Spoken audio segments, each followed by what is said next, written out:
Welcome back to another episode of the Natty Teacher. I am, of course, your host, the Natty Teacher. Today, we got a pull day, but it's weird though, because I'm so used to those daily uploads still, that this pull day is being filmed on a Monday, but the video upload that is coming out today on said Monday is my push day from Sunday. What? A little bit of planning on my part. Always a day or so ahead as far as the videos go. As you guys know, if you did not see my last video and you're wondering where the heck is the Natty Teacher, well, school's in session. Need a little bit more time to focus on like my family and my wife, and having to essentially get into the routine, of working from, I usually get to work at about 6:50 in the morning or so. So I'm there from 6:50 till about 2:40 p.m. Then I'm right to the gym. Then I'm coming home, and by the time I actually am done with meal prepping and packing food and making food for the next day and eating and all that kind of stuff, I mean, at the earliest we're talking it's probably 6:30 or 7 p.m. And then it's like, okay, now I got to go into putting my video together, doing a voiceover, getting all that uploaded to YouTube and TikTok and whatever. It's just, it was a little much to do that 7 days a week, put it that way, or obviously 5 days a week, Monday through Friday with work, and then still when I'm trying to unwind on the weekends, have a couple videos I'm doing there on those days as well. So staying a day or two ahead, kind of just getting getting my voiceovers and stuff filmed and all that, like when I can, put them in, editing them in and stuff like that, and then going from there. So keeping the pressure a little bit lower, keeping the stakes a little bit lower, and just trying to still upload about roughly every other day. So my last upload was Saturday. My next upload will be Monday. This video you're seeing today will be uploaded on Wednesday. So roughly every other day. Sometimes I'll do back-to-back, but at least every other day or so. It just gives me a little bit more time to get things done. So spend more time with the family. But regardless, back to thickness day on the docket. A couple different rowing variations. Got a row to grow, baby. I firmly believe it. Okay. We are going to be doing a Smith machine row tailored more towards the upper back today. I'm excited about it. Give it a whirl. Not a crazy range of motion. I've been doing really deep ranges of motion with my Smith machine rowing as of late. So today is going to be experimenting with something a little different. I've done variations of this in the past. We're just going to be controlling it a little bit more. Tempo is going to be a little different. Squeeze is going to be a little bit different. That kind of stuff. So excited to throw that in. We'll do some sort of exercise after our mobility work. So we'll go in there. I've said this before. I'll say it again. Get in there. Do some band work with some dumbbells. Do what you got to do to get the body going. Same thing with legs. Get in there, work with bands if you want. Do some dynamic stretches, body weight lunges, body weight squats, something where you're hinged a little bit, stretching those hamstrings out. Get a little something going. You don't got to do nothing crazy a lot of the times, but spend, 5 minutes, if you want, getting some mobility work in, and then we'll jump into our first exercise and go from there. So first exercise, again, will be some sort of pull-through movement, probably a lat prayer. And probably just one working set of that, and then we'll jump into our rowing variations. So top set of that first exercise coming at you right about now. All right, so up first, what we have here is a Smith machine row with only really a slight bend over. We're really trying to target that upper back. You can see here that I'm essentially just trying to pull up with the arms and drive that bar right into about the waist, like the belt line here. So we got 2 1/4 plates here. I believe we did a total set of 8. Then we dropped down to 2 plates and a 10 and did that for a set of 12 with this type of form.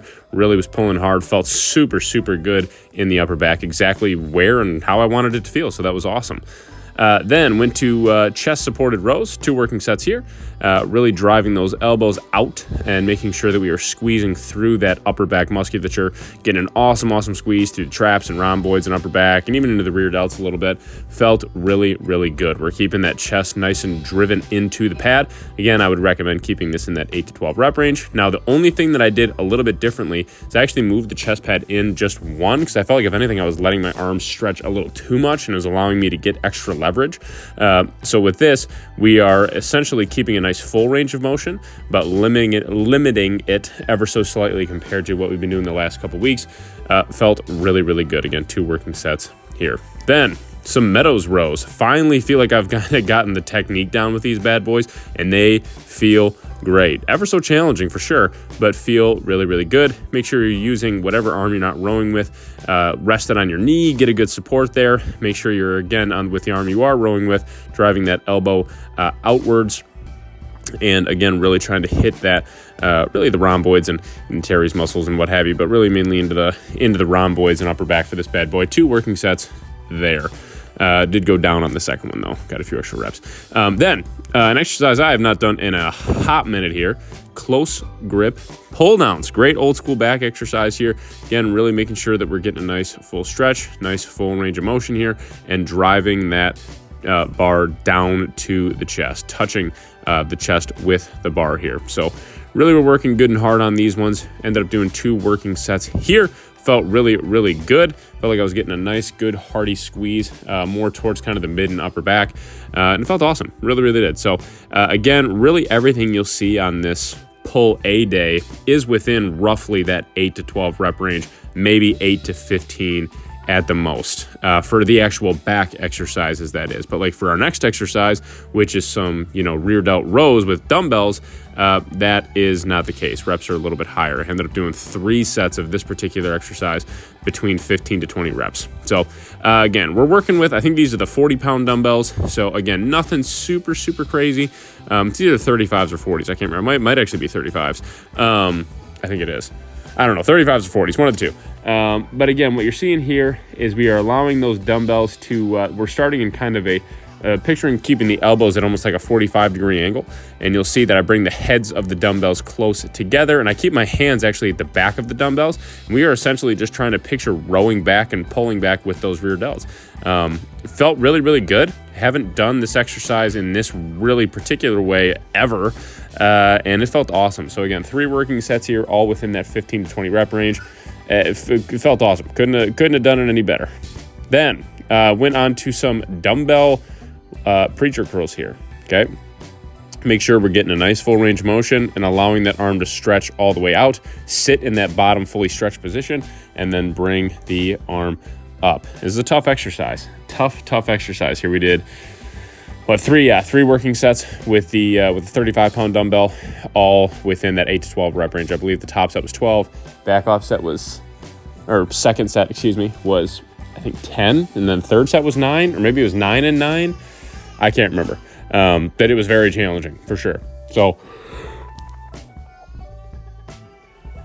sorry, I tried to do a little secret yawn there, sorry. Yeah, did some one-arm curls, one-arm preacher curls here, 3 working sets, all again, I think a set of 12 and then a set of 10, a set of 9. Felt really good though. But this is freaking hard, dude. This is a tough exercise. I would say, at least for me, especially at this point in the workout, where didn't feel overly fatigued, but definitely was challenging for sure. So really grinding these ones out. I probably should have done this one in double speed. I'm kind of just trying to eat up some time here, but you'll see we're really pushing the limit here. Then one of my favorite exercises for overall bicep thickness and development, one-arm cable curls. Now what you'll see is that I really am trying to force my elbow back. So kind of keep my elbow parallel, or maybe even slightly behind the body. We're working with 60 pounds here. So we did 3 working sets here. The tension with one-arm cables like this, keeping that hand in a nice supinated position. Again, just all that means is keeping the hand pointed towards the ceiling when we curl up. It felt great. Again, 3 working sets here, all within that 8 to 12 rep range. The majority of my training right now, especially in the off season, falls usually in that 8 to 12, 8 to 15 rep range for, I would say, 90+% of my workouts. But only thing not filmed here is we did do 3 working sets of some machine toe press for calves, and then also 3 working sets of some machine crunches for abs. So those were the only things not filmed. And of course, half-hour fasted cardio in the morning as we do our last rep of the pull session here. Squeeze, nice control. See you in the outro. Pull A session in the books. Great stuff, y'all. Great freaking stuff. Awesome workout. Felt great. Felt nice and strong. was connected to the movements exactly how I wanted to be connected to them. It was just a phenomenal workout through and through. From start to finish, that was just one of those workouts where I just got in there and you could just feel it. I was in the zone, you know what I mean? I was just there mentally, I was there physically, all of the above. I was connected emotionally, spiritually. I was just connected, just felt great. Hit the movements exactly how I wanted to hit them. It just felt great. Wasn't concerned about the weight, but still felt really strong. You know what I mean? It's funny. The times where I'm not concerned about how much weight I'm utilizing for an exercise is usually the times when I lift both the heaviest and also with the best control, because I'm just not anxious about it. And I have that performance anxiety when it comes into the gym, for sure. Like a lot of you probably do, where I get a little anxious. I'm like, all right, got to beat my numbers from last week. And now I'm just, again, kind of like settling back into that mindset of, okay, the goal is to beat those numbers from last week, sure, but beating those numbers doesn't necessarily mean just adding more reps or 5 more pounds. You know what I mean? It could be cleaning up the set of 10 that I already did. It could be a variety of different things, okay?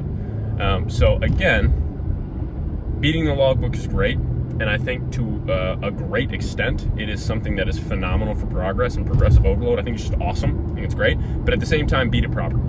Don't just sacrifice techniques so you can add 10 more pounds to something week to week. You're gonna feel it. Your body's gonna not be happy with you. It's just a lose-lose situation. Excuse me. But I gotta stop at a little market here, pick up a little bit of food, and then go home. I think I gotta make some food when I get home. So I don't think I have any beef made, so I gotta make some top sirloin, or top round. So I'll get that all broiled up and got our beef and rice meal post-workout. That's about it, folks. Pretty simple, straightforward stuff. So, anyways, yeah. So tune in. The next video that will be uploaded after this one will be a quad session with a few tweaks. It's interesting stuff on the horizon for you there. But nice quad session. Blast the crap out of the quads and continue to progress forward. Again, feeling really, really, really good with where I'm at right now. Feeling very confident, feeling very strong. It's just all positives right now for where I am currently sitting, weight-wise and strength-wise and all of the above. So nothing but positives for sure right now. Everything's moving exactly how it needs to move. So just keep clocking in. That's all we can do. So for today, well, wait, hold on. Gotta do my little pitch. Like and share the video. Drop any comments, questions, or feedback below. Hit that subscribe button if you have not already, as now the next milestone is 1,000. We're over halfway there. We are over halfway there. Crazy to think that we're over halfway to 1,000 subscribers. It's awesome. And we will continue to steadily climb until we get there. And we'll keep going from there. Celebrate the achievement and then keep going from there. So if you don't want to subscribe, though, hey, I get it. No pressure. But if you do, hey, awesome. You get to see this ugly mug every other day or so now. So regardless, I'm the Natty Teacher, and this one of many still to come episodes of Road to Natty Pro is out. I will catch y'all tomorrow, or in a couple days.